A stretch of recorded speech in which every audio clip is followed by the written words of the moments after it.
Hello everyone, welcome to another Xsellco webinar, co-hosted today with our friend Chad Rubin from Skubana. And today we're going to discuss the need for speed when it comes to customer service on Amazon. We'll be going over 5 tried and true tactics that will not only boost your efficiency on Amazon, but also hopefully your sales. So, since we're talking about the need for speed in customer service, I'd like to start off today with a question. And in line with our topic for today, our question is, how long does it take the average company to respond to a customer query? Is it A, 12 hours, B, 8 hours, or C, 9 hours? So I'm just going to launch that poll now. And while that's happening, hello everybody and happy Prime Day.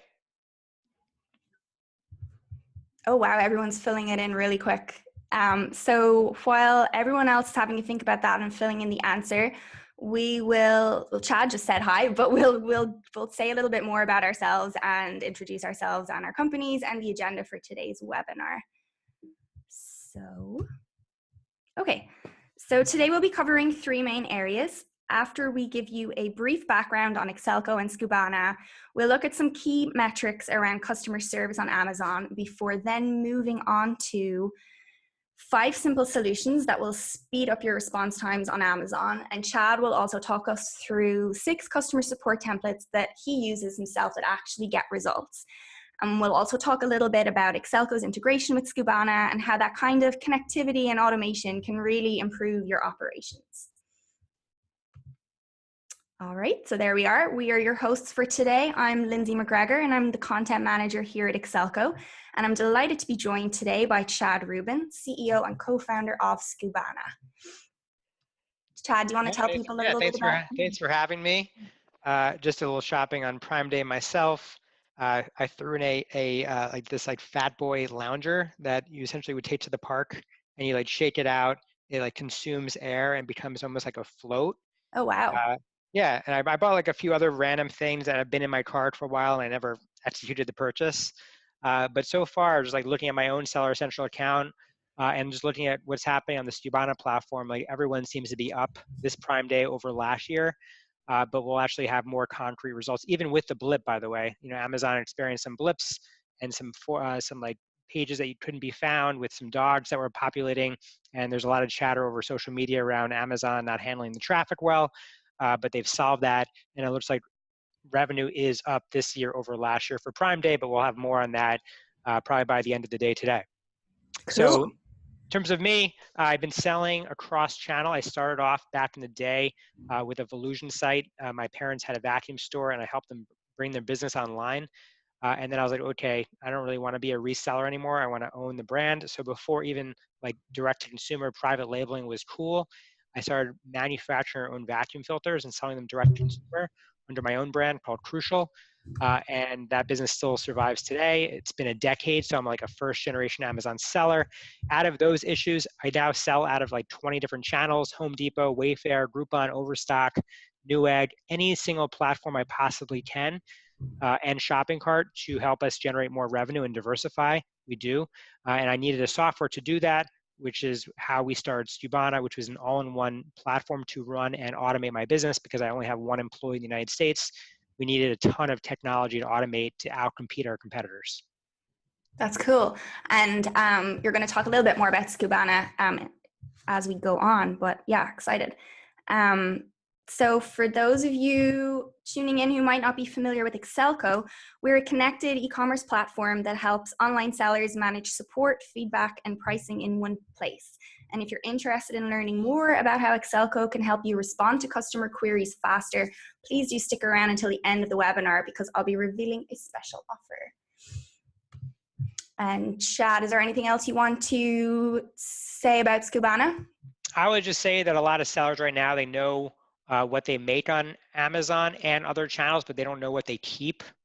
And I think that's a very big differentiator for us, is that you essentially can understand on a SKU by SKU level how much money you're making at the end of the day. Even when you actually print a shipping label, that shipping label cost is associated with your actual profitability. And you can double down on what makes you more money. You can lighten up on the stuff that you're losing money on. You can automate a ton of your business with automated purchase orders. So if you want to find out more, you can hit me up. I'll have an offer at the end as well, so stay tuned. Great, thanks, Chad. So before we get started, let's quickly come back to our question and share the results and see if everybody guessed the right answer. So I'm just here looking up at the poll results, and 46% of you picked A, 12 hours, 44% of you picked B, 8 hours, and just 12% of you picked 9 hours. And the answer is A, 12 hours.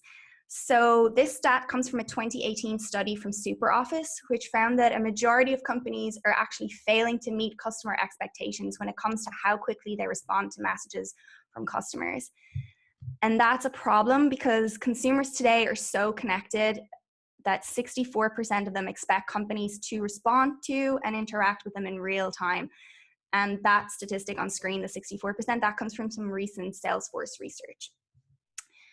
So Amazon sellers especially need to be on top of their support game. As I'm sure you're all aware, Amazon is a consumer-centric company, and providing a great customer experience is hugely important to Amazon's performance metrics and to winning the buy box. So I know a majority of you folks tuning in today are Amazon sellers yourselves. So this screenshot here of buyer-seller contact metrics should be familiar to most of you. And as you can see, Amazon recommends that at least 90% of messages from buyers should be responded to in under 24 hours. And that's even on holidays and weekends. And that late responses should be kept under 10%. And Amazon defines response time as the amount of time that elapsed between when a buyer message is received and when your response is sent through buyer-seller messaging, including, as I said, on weekends and holidays. But remember, I want to just interject. This is actually a screenshot of my account, everybody. So what you're looking at here, like these response times where we said, I think 12 hours was the average. I'm, first of all, very proud of my team that we're essentially hitting on a 7-day period. We're at 5 hours. So like, I'll explain in further detail sort of how I see this and what we can improve on, but I'm curious from your perspective, what are you seeing when you look at this? Lindsay. Oh, me. Oh, sorry. Yeah. I wasn't sure if that was a question for the attendees. No, it's great. It's like you said, your average response time for the past 7 days when you took the screenshot was 5 hours, 10 minutes, which is, I mean, Amazon wants people to keep them under 24 hours and you are like speedy right there, which is great. But it also kind of drives home the fact that Amazon's targets are the minimum scores required for buy box eligibility. So everyone should really be considering the targets set by Amazon as a threshold, not a benchmark. So like we said, while Amazon recommends sellers respond to most queries within 24 hours, if you want a shot at winning the buy box, you should really be aiming to reply to customers in 12 hours or less. And as we can see here, Chad is hours under that. And I'll just tell you that there's 2 ways I do that. Is I have 2 shifts happening. So we actually have a weekend shift of virtual assistants that are doing responses for us. I am very, very customer centric when it comes to this. Like I follow these metrics on a daily basis, and I actually believe that Amazon helps us be a better retailer and merchant because it's giving us this threshold. But like, our job is to gamify and actually like beat those thresholds. Mm-hmm. So we have different shifts that come in with virtual assistants. We try to make this process as efficient as we possibly can, and we're always working on making it more efficient. One of the things I want to point out on this slide is the customer service dissatisfaction rate. Like, so right now, Amazon recently launched this in beta where it'll ask people how their experience has been. Mm-hmm. And you can actually request this report from the back end to see what people are saying, and then hold your customer service reps accountable to those things. And we'll try our best to actually improve based on what we see from that report. Yeah, it's super handy. It's basically the percentage of customers who are not satisfied with your responses in buyer-seller messaging. And when you respond to a buyer message about an order, Amazon includes a customer survey immediately below the response asking, did this solve your problem? And buyers, they can only say yes or no. So it kind of gives you an idea of like Chad said, like how well your team is doing and whether their responses are like answering the customer's questions in the way they want them answered. And if they're helpful. Just to piggyback on this, one of the reasons we're not a top-rated seller on eBay, you can go and see your seller dashboard metrics.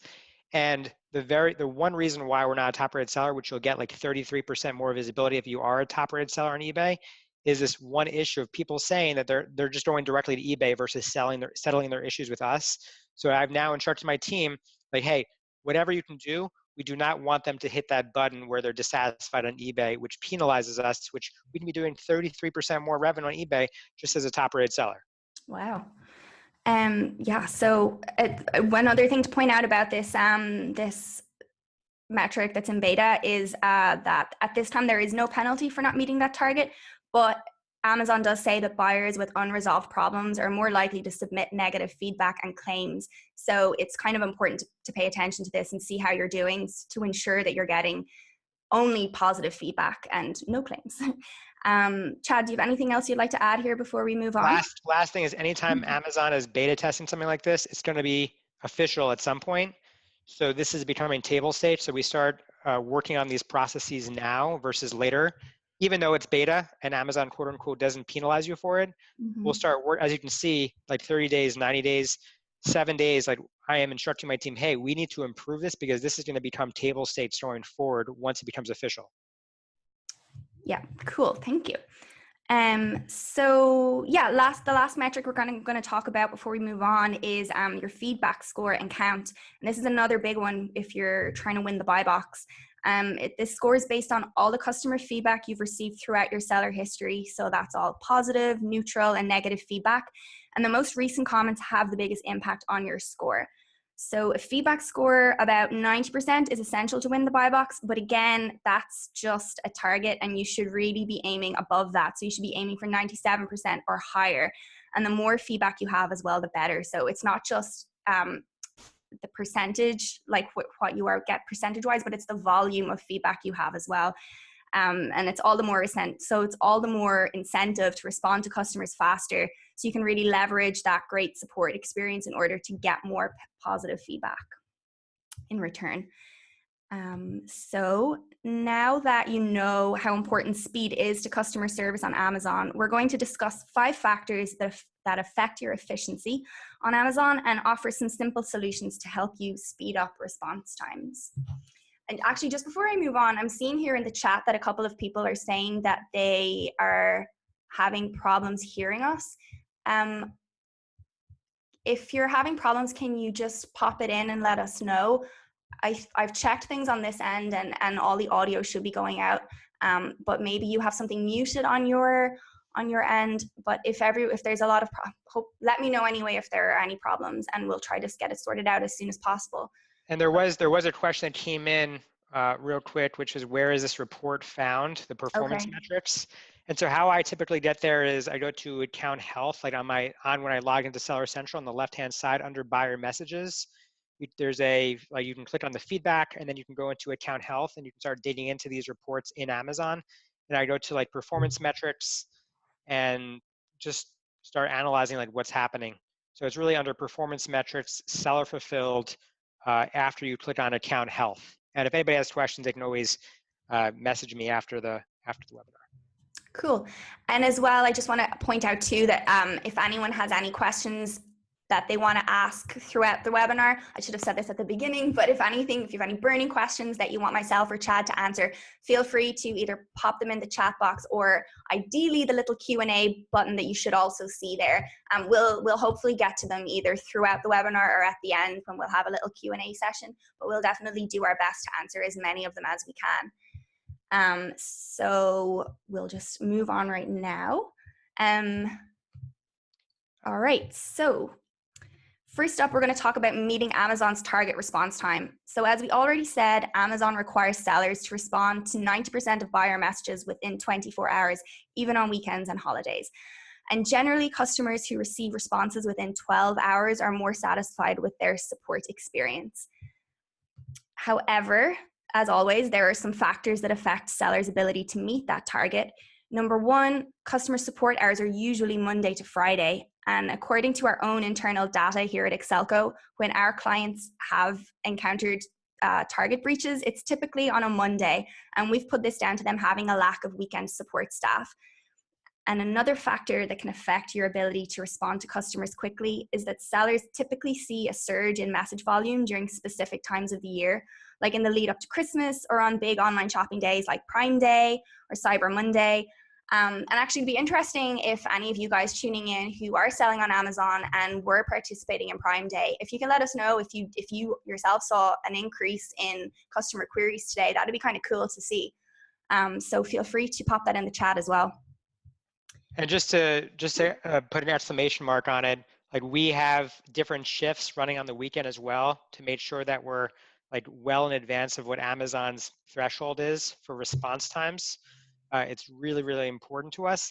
The other thing I want to just point out is that a lot of people look at customer support as a like kind of a tedious task. And for us, I try to shift the mentality of my team to go into, okay, how can we leverage this connection with the client to actually get product reviews or to get better seller feedback?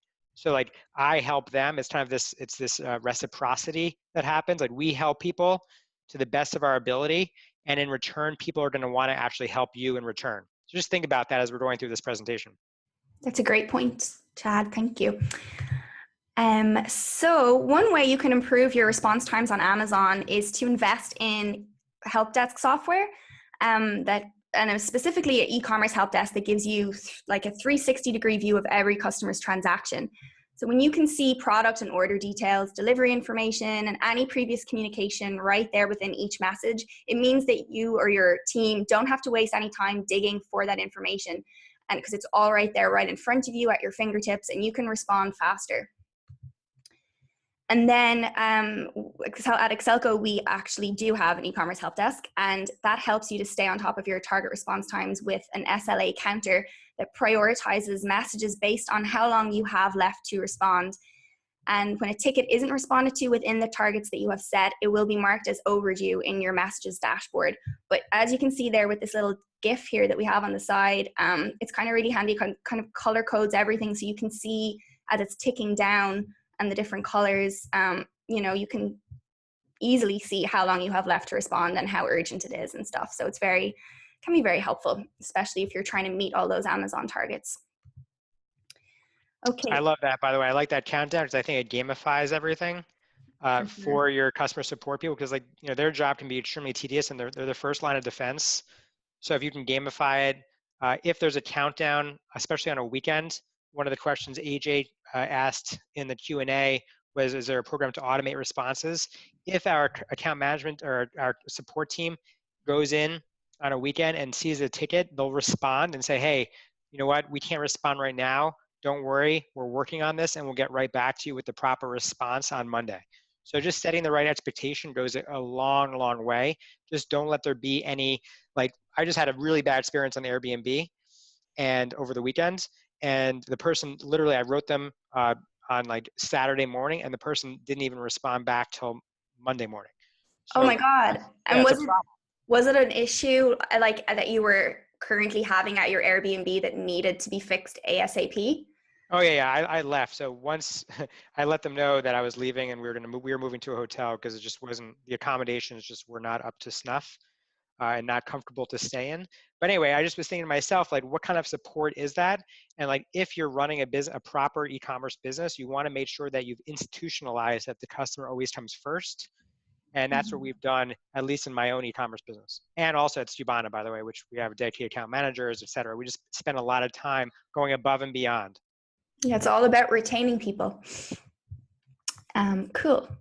So, I just noticed there in the chat that Elise, I hope I'm saying that right. Elise said that she has quite a few Prime Day deals running and has seen a small spike in emails, but it's manageable. So that's cool. Good to know. Same if anyone else has any similar stories they want to share, that'd be great. So moving on, repetitive customer questions can also affect your efficiency on Amazon, and they're basically a common problem for customer support teams in any industry. And anyone asked the same question over and over will eventually respond impatiently or not at all. And according to our data here at Xsellco, the most common tickets or messages our clients receive are product questions and delivery questions, which makes sense. But just because you receive the same question over and over, it doesn't mean you have to type out the reply over and over. You can actually use saved replies or templates to help speed up your response time. And here at Xsellco, we've actually found that when our clients use at least 5 templates, they cut their response times in half. So that definitely would improve things on Amazon and on the Amazon side of things. But I'm now going to pass it over to Chad, who's going to talk us through some templates and auto replies that he uses himself and has seen great success with.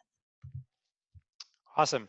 So first, I just want to add to what you were saying is that you have that Pareto principle, which is 20% of the issues that arise consume 80% of your customer support team's time. And so 20% of those requests you're seeing over and over again that are consuming all your time. So again, the importance of having template responses. So for us, especially with a team in the Philippines that's doing our customer support, we need to make this as personalized as possible. And I know we'll talk more about personalization, but here's just like what you'll see, like a shipping inquiry where someone says, "Where's my order?" We see that all the time, right? And so we give people what they need. And again, even if somebody has an issue with their order, we see it as a gateway drug to actually help them and to earn their business, not just from this one-time buy, but the repeat business or even a product review. So we look at this as an opportunity of engagement where we can open the door to a lot more in the relationship with our customer. So here's just one example, right? It's very easy, very to the point. We separate the sentences. We also, by the way, always address people by their first name. We personalize it, and we'll talk more about that later, but we also don't send clunky paragraphs. We separate it because people have the attention span of a cat these days, so we just try to keep it concise and to the point. Cool. Same thing for how do I return my order. Now for how to return our order, we actually have an automated return process that we love.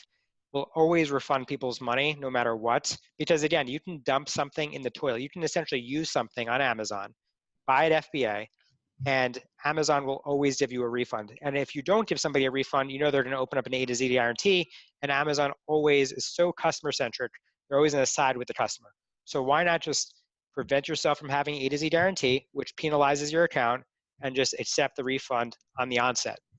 So our return model is we always let people return when they click that information. If we go to the next slide, you'll see that we actually are very hands-off on the return process. So not only can they email us, but they can actually go to our website to automatically get that return label back to them. This is an insert that goes into all of our packages. And again, the idea is we want to make sure that it's seamless and streamlined for all of our clients. Great. And again, this is where you go in, you enter your email address, you go through the return process. We send out something called pay-on-use return labels, which is, by the way, you can do in Skubana, which allows you to essentially only pay for the return label once it's actually injected into the postage system. So there's a lot of return fraud that happens where someone's like, "This didn't fit, please give me a refund, I'll send it back." And they never actually send it back to you. So in Skubana, there's a whole operational process of accountability, which you can track those returns. You can send them a return label and only pay for it once that person gets up off their butt and goes to the post office to return it. So Veronica just asked a question. Well, it's a question, or she wants an opinion. And I think it applies here. She said, opinions on customers who open return requests way after 30 days. What's the best way to deal with these situations? Yeah, so that happens all the time. And it depends if it's on Amazon or off Amazon. But at the end of the day, you want to try to streamline the experience across all the channels. Now on Amazon, if someone requested a refund and you don't refund it, and then they're going to go to Amazon, they're going to essentially issue the refund anyway. So I would start the dialogue up front and try to help the customer as much as you can and understand what is behind that return. Is it because it didn't fit? Is it because they're not happy? Like what happened? And see if you can problem solve it before the person just returns it. But we have a very, very lenient return policy, and it's just the cost of doing business in e-commerce. People expect not only to get a real-time response from you, they expect that your return policy is in line with Amazon's, and they'll do whatever it takes to get their money back. Yeah, and do you find that it's cheaper for you to do that than to kind of go down the route of not giving them the refund and just and then unfortunately probably having to deal with an A to Z claim. So we always just try to understand why they want to make the refund. It could be remorse, buyer's remorse, or it could be that they just don't know how to install it. So we try to get to the center of that refund request. And if we cannot solve any other issues, like we'll just try to drop as much value as we possibly can to help them to get to resolution in the first response. And that's the other important thing, is when you're actually responding to customer tickets, it's not about who can do it the fastest or who can respond the fastest. It's actually time to resolution. How you can actually solve someone's issue, so you don't actually have to make them go through jump through hoops to actually get responses from you that are sufficient. Yeah, and there's nothing more frustrating when you're on the consumer's end of things as well, and you know, if you have to repeat yourself over and over and you're still not getting the answer you're looking for, or any like concrete answer at all, it's just customer satisfaction goes out the window. And then in Xsellco, do you guys actually manage not first response times, but also time to resolution? Yes, yeah. So that would be part of the countdown. And then if the ticket continues, if the customer does send another message on top of that, the timer will start again.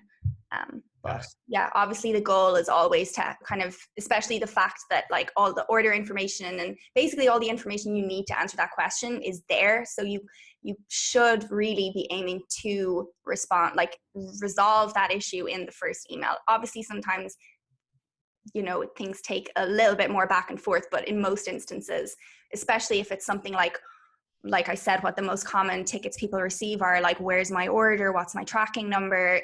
Does your product do XYZ? Like that kind of stuff, you have that information right there. So you don't have any excuse to not respond fully and completely the first time. Now, there's some Q&A. Should we wait till the end to respond to the Q&A?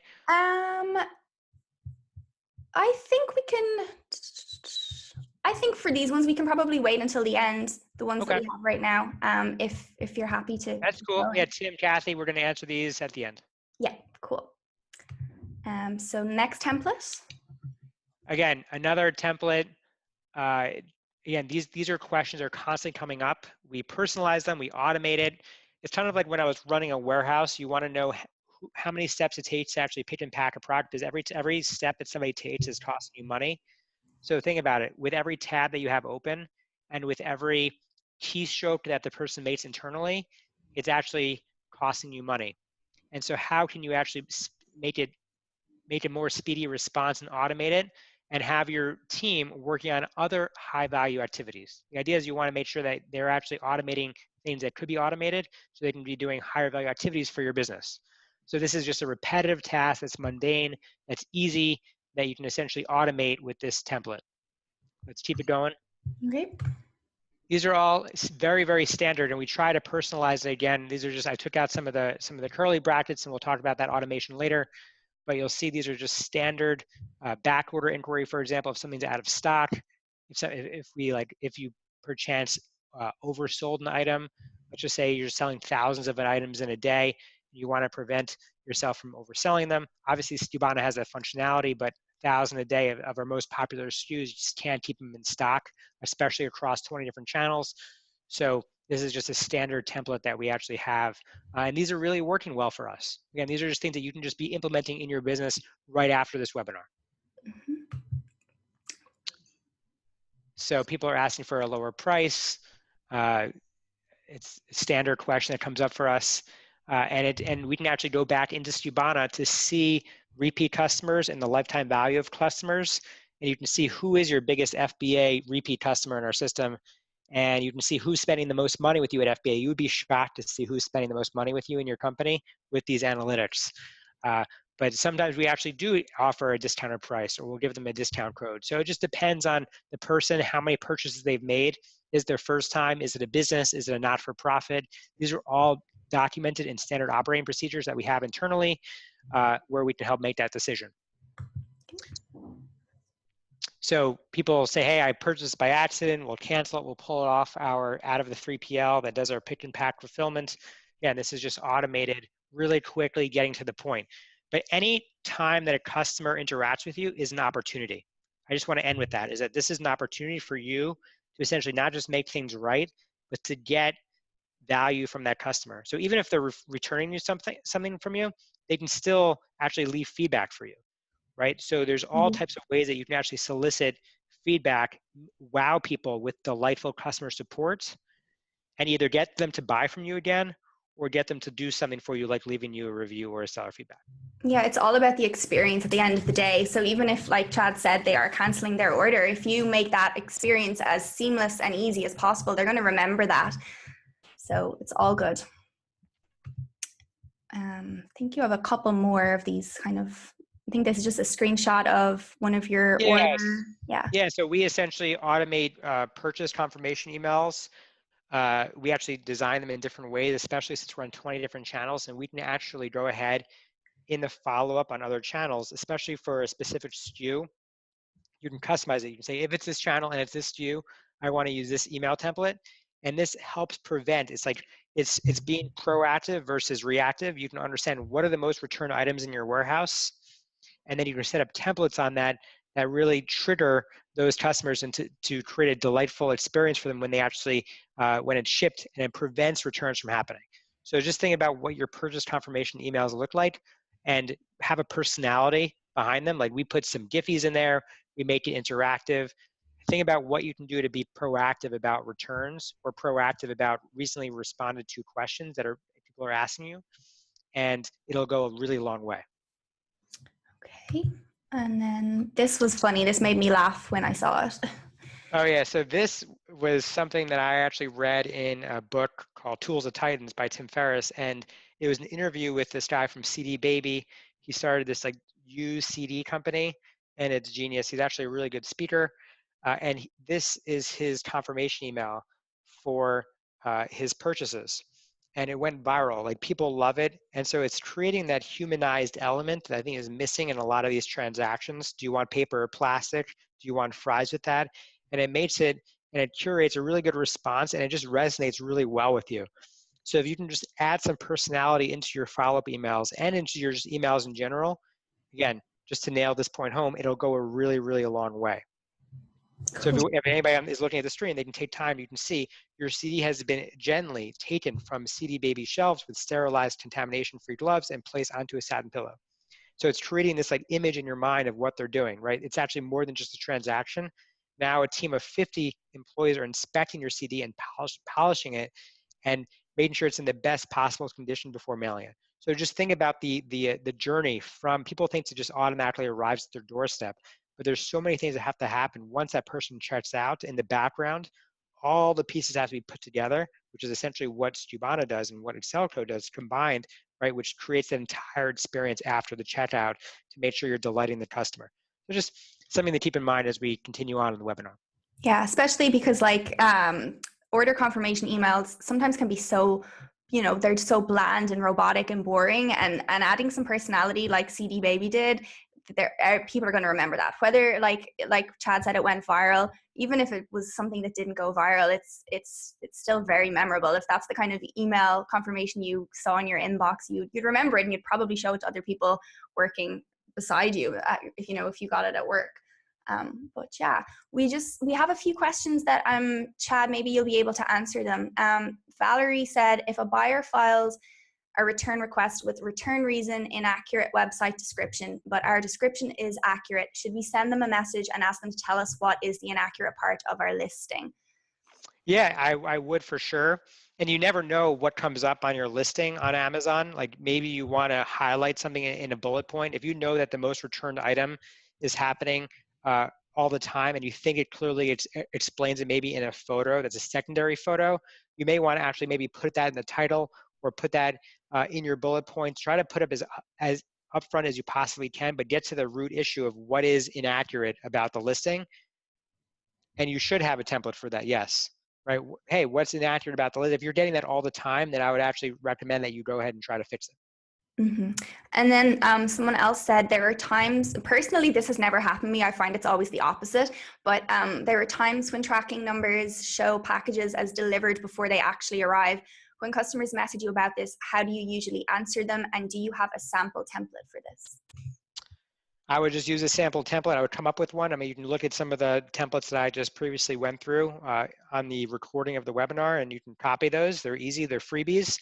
And as people respond to that template, it's like a living, breathing thing. Like you're gonna wanna customize it, build on it, maybe improve it, add some personality to it and some flavor to it, and that'll go a really long way. Cool, thank you. All right, so we will move on. Okay, so another factor that can affect your response times on Amazon is if Amazon isn't your only sales channel. And Chad just told us he sells on 20 different channels, so he is definitely an expert when it comes to multi-channel selling. But yeah, maybe you're selling across multiple platforms such as Shopify, eBay, Walmart, or any other online marketplace in addition to Amazon. And maybe your customers also have the ability to contact you over email or Facebook or Twitter too. And each channel may also have a different target response time associated with it. So if your multi-channel customer service strategy isn't up to scratch, you might have to be juggling multiple accounts and logins to keep track of tickets on every channel, which is not only time consuming, it can also impact your response times. And on top of that, messages are more likely to slip through the cracks when support agents are overwhelmed. And because an e-commerce help desk like Xsellco has live connections to over 60 e-commerce channels, it means you can pull all your messages and order details from all your sales channels into one place. And this helps you build a support queue that allows you to prioritize tickets and speed up response times and resolution times, which we've already went over a few times. And actually, our integration with Skubana kicks that efficiency up a notch further, because by connecting your help desk and Skubana accounts, you can quickly find an order ID, order details, or even access a specific product invoice right there within your Xsellco dashboard. And the example you see here on your screen, it's actually one of our shared clients. It's a message they recently received from a customer who wanted to know when his order would be delivered, which is a pretty standard question. And I just want to point out that the integration between Skubana and Xsellco is completely free. Good point. Thank you, Chad. The second thing I want to point out here is that the more information that your customer support team or customer success team has at their fingertips, less clicks, the less tabs open, the more efficient. And just think about every click or every tab is costing you money. So how do you streamline the process so everything that you possibly could want from an order is now for the first time in one page in a customer support ticket with all the information, including the tracking number and all the other information you need to actually make a decision for this order. Exactly. So yeah, so you receive that query, you open it up, you see from the subject, where's my order? And you open it up and you can see yourself straight away, like when that order was received, payment received, accepted, when the order shipped, the delivery method, when it's expected to arrive, the tracking number, even the shipping fee, it's all right there. So yeah, it's so quick and easy for your support agents to respond. Yeah, Chad, is there anything else you want to add here about automation and integration? No, it's awesome. It's great. Great. Okay, so next up, questions from international customers. So Amazon now has 13 marketplaces and buyers in over 180 countries. And in general, if you're selling to international customers on whatever platform, it's always best practice to communicate with them in their local language in order to provide the best possible customer service. But on Amazon, it's actually a requirement to do so. So sellers are expected to provide customer support in a marketplace's local language. And Chad actually is going to talk us through the next couple of slides and something that he discovered when he did so the local language. So when you're selling on all these other channels, Amazon actually expects your customer support team to respond in the native language. So here's Amazon Italy, here's a performance violation from Amazon, and I'm like, what does this even mean, right? And like we didn't have standard operating processes around this where it's like, okay, when you get an email from somebody in another country, you have to respond back in their own language. It was something that we actually just neglected. So if you go to the next screen, you do a translation on this email. Lindsay, if you want to just move. Oh, sorry, yes. Yeah. So you can see that we translated it, and number one, we need to comply. Number two is it's so time consuming to now take that email, go to Google Translate, translate it. It's still actually not even like translated. It's translated by like a robot. It's not that great. And so the idea is, how could you actually like automate this process? And luckily, one of the reasons why not only do I love Xsellco because it unifies everything, right? You don't need to have more and more tabs open, which just creates more and more workflow. So actually Excel automates this, so you can see in the next slide. Yep. So yeah, you could hire a bunch of multilingual support agents, but there is an easier way. Many sellers handle language requirements through a mix of Amazon's translation support and external translation providers. But here at Xsellco, our help desk software actually has a built-in auto translation feature, as Chad mentioned. So if you receive a message from a customer, like this example here in German, and you don't speak German, none of your support agents speak German, don't worry about it, because Xsellco will translate that incoming message into the language that you speak, so you can understand and respond to your customer's query, and your response will then be translated into the customer's language before it's sent. So that way you're fulfilling Amazon's requirement to provide support in a marketplace's local language. And understanding what it is that your customer is saying is such a huge part of customer support as well. So it's so important to understand what their query is so that you can respond, send them the best possible response, and ensure that like you're actually answering their question.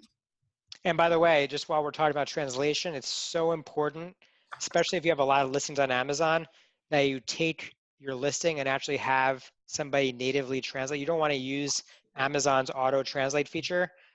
Like a vacuum doesn't actually translate that well into other languages. Oh yeah. Like vacuum in the US is called a Hoover in the UK, Yeah. right? So everything needs to be done in a very specialized way, which is, I think, the point of personalization.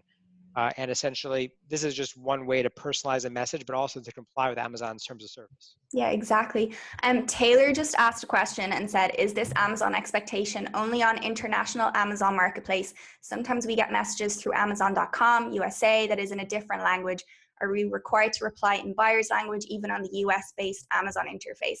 As far as I'm aware, it only applies, it's by marketplace. So if you're selling on, say, Amazon.de, the German Amazon, and you get a question from a customer through that and you respond, and it's in German and you respond in English, that's a violation as far as I'm aware. But if you receive a question in German through Amazon.com and you respond in English, like you're entitled to respond in English.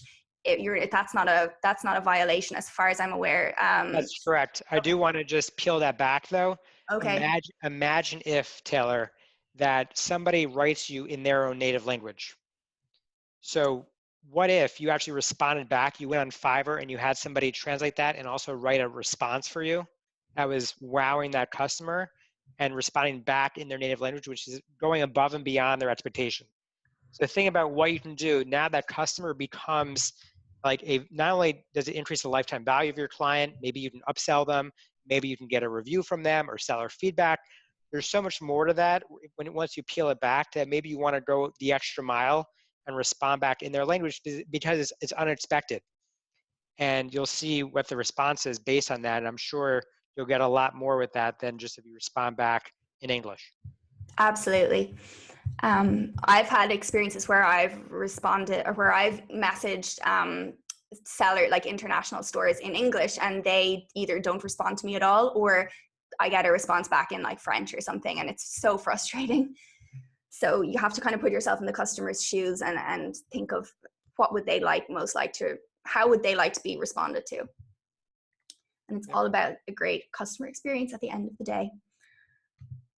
All right, so we've already discussed automated and saved replies and how useful they can be in speeding up your responses, but meeting your target response times is useless if you're not fulfilling your customers' expectations around the support experience. And that's something that Chad said earlier as well. It's not just about how quickly you can respond, but how quickly you can resolve the issue. So yes, they want instant answers, especially for time-sensitive issues, but they also want to be treated like a human being. And auto replies, when used incorrectly, can end up sounding cold, robotic, and unfriendly, like you're just another number in a queue, which this here little screenshot is an email I received, and I'm pretty, if you guys are familiar with most help desk softwares, you can probably guess who's responsible for this. But yeah, it's really annoying when you get something like that back, and it's you think, oh wow, they got back to me so fast, and then you see, oh, it's an auto response, and oh, they're not going to get back to me for 3 to 5 days. Great. So that sucks. But yeah, it's also unfortunate because personalized emails actually deliver 6 times higher transaction rates than generic ones. Of course, it's not possible to write a personalized reply to every single message because that's time consuming. And if you're receiving a large volume of messages and trying to type out a reply to each and every one, you do run the risk of rushing those responses and making mistakes. That being said, personalization is a must do, as 88% of consumers expect a personalized experience today. And at the end of the day, the more human you are with your customer, the better you can showcase your respect for them as individuals. And in turn, the higher your sales will be because they'll feel special. They'll feel like, you know, their business is valued, and that's what you want.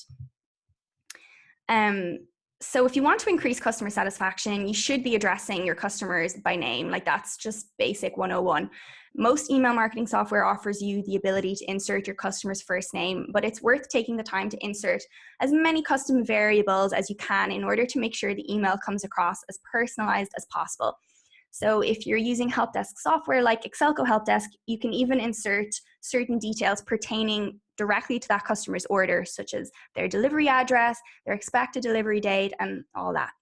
What other like variables, curly brackets, or hashtags can you use inside of Xsellco? Like, what are you seeing? So within Xsellco, it actually, so there's a number of ones that are pre-built. They're already included in there. So like name, order date, and all that stuff. But you also have the ability to create your own custom variables. Create as many snippets as you want. So depending on what your business is, what you sell, how much you would like to personalize those emails, it's kind of up to you. But like I said, there's a number of them that are already pre-built, and you can use them and you can create your own ones.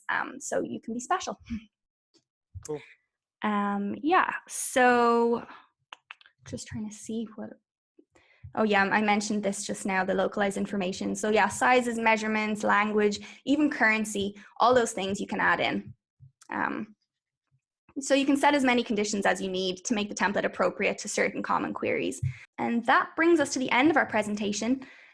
So just to quickly recap, we explained how to prioritize tickets based on urgency, how to shorten your response times with saved replies, why you should invest in software that streamlines your operations if you're a multi-channel seller, how auto-translate can help you speak any customer's language, and lastly there, how personalizing customer communication can increase loyalty. Chad, is there anything you'd like to point out about what we went over before we get into the special offers? I think we covered it. I mean, I think the really behind this entire presentation is about how can you be more efficient with your processes? How can you automate mundane, repetitive tasks with the click of a button? And how can you actually wow customers so they actually will go above and beyond for you? If you go above and beyond for a customer, they're going to actually reciprocate that and do the same thing. Yeah, great. Perfect. That wrapped everything up nicely, Chad. Thank you. I'd like to open it up to questions from the floor. So we have about 5 minutes left today. So we've covered a lot of ground already, and I know we do have a lot of questions that we need to get to that are in the chat box. But if any of you still have some questions for Chad that you'd like him to answer on air, please ask away. Chad, so in your this question from Kathy: does responding to feedback help your score on Amazon? Sometimes there is an explanation for a customer's comments. We respond so other customers can see the reason behind our designs. Does Amazon consider this at all? That's a great question. I would say that Amazon, first of all, if you're ever going through a policy issue with Amazon, you can actually have that as just documented proof. So it just helps document the situation. I'm not sure how many people are actually going to seller feedback. I would doubt it that most buyers are probably not looking at seller feedback when they buy something, as long as this FBA. So I think the better, if you're a reseller and you're competing for people for the buy box, my opinion would be that helps you because Amazon's seeing that you're responding. You have better policies in place, and Amazon's going to reward you with the buy box versus giving it to others. So it can hurt you for sure. And again, I'm all about going above and beyond and complying and going above the threshold or above the benchmark. So if you're doing that and others aren't doing that, I would consider that a competitive advantage. Scott well, this isn't a question, but Scott has chimed in the chat box and said, responding is a must for many reasons. One, solving a problem and creating good customer experience is important. Two, Amazon requires a response. Three, removing the poor feedback is a competitive advantage. Reputation building is equal to the Amazon trust factor. It's worth every penny. So thank you, Scott. What's up, Strat? I know Strat. Oh, okay. Great. So Tim said, do you recommend any third-party review solicitation apps? We use Feedback 5 and it doesn't generate many reviews.